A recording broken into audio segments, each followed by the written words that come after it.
हम लोग जब भी आगे बढ़ते हैं ना, ग्रोथ को जब भी देखते हैं तो ग्रोथ का मतलब सीधे यही सीखते हैं कि अगर आपको अपनी लाइफ चेंज करनी है तो कुछ हैबिट चेंज करनी होंगी, कुछ नया सीखना होगा, कोई नया स्किल सेट आपको डेवलप करना है, कोई नया माइंड सेट आपको डेवलप करना है. But the best part that I learn from this book, the book is title the mountain is you, कि कभी कभी ना चीज़ों को छोड़ना भी अपने आप में ग्रोथ की एक निशानी होती है. वो चाहे पुरानी आदतें हों, चाहे कुछ रिश्ते हों पुराने, चाहे वो आपका करियर हो जिसको आप परस्यू नहीं करना चाहते, बस कर रहे हो, ठीक है. तो ये भी अपने आप में लेट गो करने का एक निशानी है. मतलब अगर आपको नया बनना है ना, तो आपको वो पीस को अपने आप से श्रेड करना पड़ेगा. That is not further serving you. क्योंकि कई बार क्या होता है, कुछ रिश्तों से हम सिर्फ इसलिए जुड़े होते हैं कि ठीक है ना, ये चाहिए, लेकिन आपको भी पता होता है फ्रॉम योर कोर कि दिस इज़ नॉट वर्किंग, ठीक है. जॉब में भी आपको पता है कि आपकी इनर पीस की वाट लगी हुई है, फिर भी यू आर डूइंग थिंग, ठीक.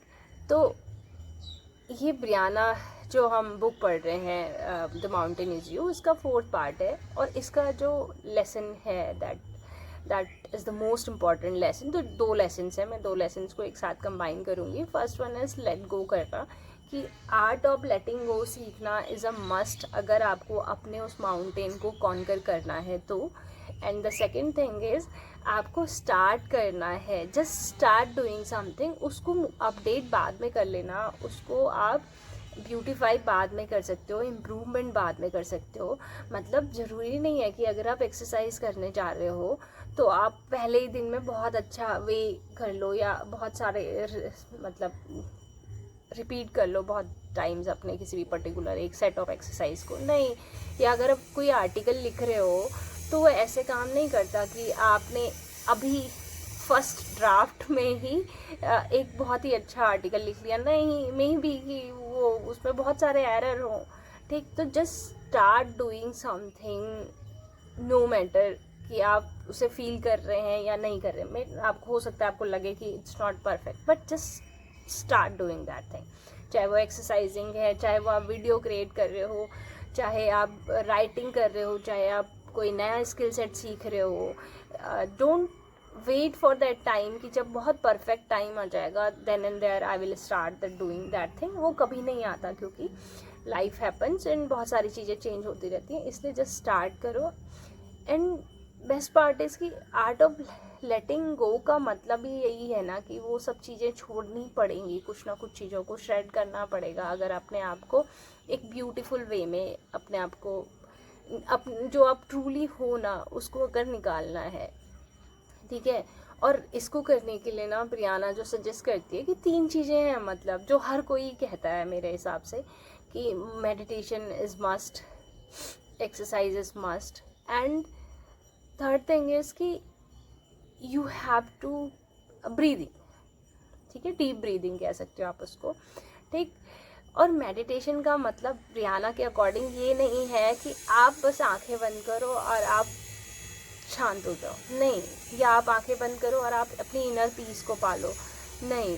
ब्रियाना के अकॉर्डिंग अगर आप अपनी मतलब you simply have to observe things. अगर आप मेडिटेशन कर रहे हो ना, उसका मतलब ही यही होता है कि आपने आंखें बंद करके आप सिर्फ देख रहे हो चीज़ों को, कि if I am angry then why this is happening to me, मतलब ये एंगर क्यों आ रहा है, ठीक है. उसको समझना है. That process is called meditation. ऐसा नहीं कि बस मैं आंखें बंद कर लूँ और मेरे दिमाग में सारे थॉट जितने आ रहे हैं वो सब चले जाए. ब्रीदिंग, क्योंकि जिस तरीके से आप ब्रीद करते हो उस तरीके से वो आपके, ये तो आपने कुछ और बुक्स में भी पढ़ा होगा कि breathing is a very beautiful exercise to calm yourself down, ठीक है. अपने नर्वस सिस्टम को कंट्रोल करने के लिए ब्रीदिंग इज़ अ मस्ट, ठीक. और एक्सरसाइज मतलब अगर आप सिंपली अपना एक पोस्चर चेंज कर देते हो ना, तो उससे भी आपका मूड चेंज हो जाता है, ठीक है.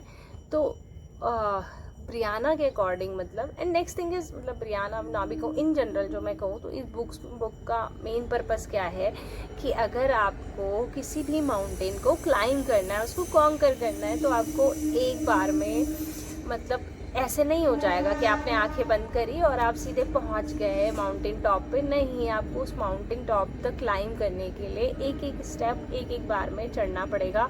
कभी थकोगे, कभी हारोगे, कभी गिरोगे, बहुत से सेटबैक्स भी मिलेंगे, बट उसको डील करना ही इम्पॉर्टेंट है। और उसको डील करने के लिए वही है जो प्रैक्टिस इट रेगुलरली कि आपको चेंज होना है। You have to conquer your mountain. ऐसा नहीं हो सकता कि किसी ने आपको बोल दिया कि अरे मूव ऑन करो, ठीक है, नहीं, ठीक है, या फिर किसी ने आपको बोल दिया मूव ऑन, नहीं, आपको टाइम लगेगा ना, पहले उसको प्रोसेस करो टू फेस दैट प्रॉब्लम। क्योंकि आपका जो पेन है ना, दैट इज़, जो हमने प्रीवियस वीडियो में भी डिस्कस करा था, कि आपका जो पेन है, it is not your punishment, it is a compass that is directing you कि there is something problem that needs your attention.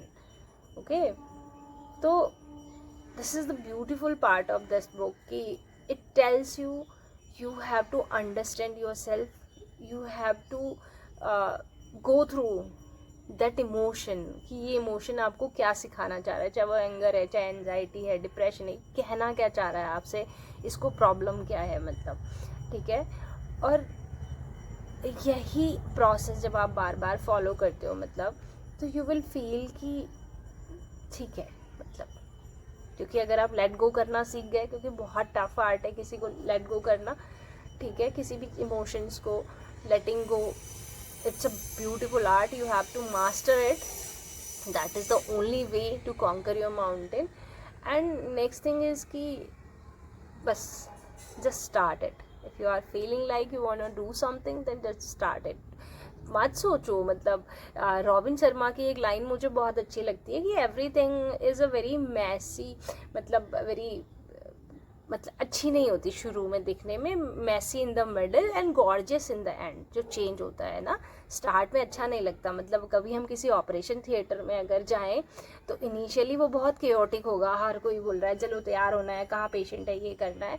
और अगर आप उसके बीच में उस किसी मतलब ऑपरेशन की थिएटर की टेबल में अगर आप चले गए किसी ओटी की टेबल में, तो यू विल फील लाइक कि यहाँ किसी का मर्डर हुआ है, that the way body open हो रखी है और सब ऐसे हो रखा है, ठीक है। और लास्ट में वो पेशेंट ठीक होके बाहर आता है ना, ठीक, तो कोई भी चेंज शुरुआत में बहुत टफ लग सकता है, क्योंकि आपको हेजिटेट करेगा, क्योंकि चेंज दिमाग के लिए बहुत टफ है ना, चेंज दिमाग को आदत ही नहीं है चेंज को समझने की, ठीक है। तो चेंज इनिशियली आपको बहुत टफ लग सकता है, बीच में लगेगा नहीं हो रहा है, और लास्ट में क्योंकि दिमाग फिर वहीं आना चाहता है, आपकी प्रीवियस जो आपको कॉन्शियस माइंड है ना, सबकॉन्शियस माइंड, वो वहीं आना चाहता है उसकी प्रीवियस सेटिंग पे, और लास्ट में इट विल थिंक कि ओके नहीं, I have to go back. और फिर जब लास्ट में पूरा रिजल्ट आपको दिखने लगते हैं धीरे धीरे, जब आप पीछे देखते हो, क्योंकि हमको आदत नहीं होती है ना पीछे देखने की, तो जब हम पीछे देखते हैं और फिर रियलाइज़ करते हैं कि कितनी दूर हम निकल आए हैं। तो कभी लगे ना ज़िंदगी में कि कुछ नहीं हो रहा है या कुछ नहीं कर पा रहे हैं, I go through this emotion most of the time कि नहीं हो रहा है, मैं नहीं कर पा रही हूँ, क्यों नहीं हो रहा है, जो करना है वो नहीं हो पा रहा है। बट एक जब मैं पीछे देखती हूँ ना, तो it gives me a strength कि नहीं, बहुत दूर निकल आए हो आप, बहुत कोशिश करी है, बहुत जंग लड़ी है, बहुत जीती है, बहुत हारी भी है, ठीक है, बट अगर नहीं वहीं रुक जाते तो फिर आगे नहीं बढ़ पाते। इसलिए द बेस्ट प्रैक्टिस इज़ कि करते रहो कोशिश। बस जब लगे कि कुछ नहीं हो रहा, तो थोड़ा सा एक बार पीछे भी मुड़ के देख लो कि कितना आगे निकल आए हो, कहाँ से। Thank you.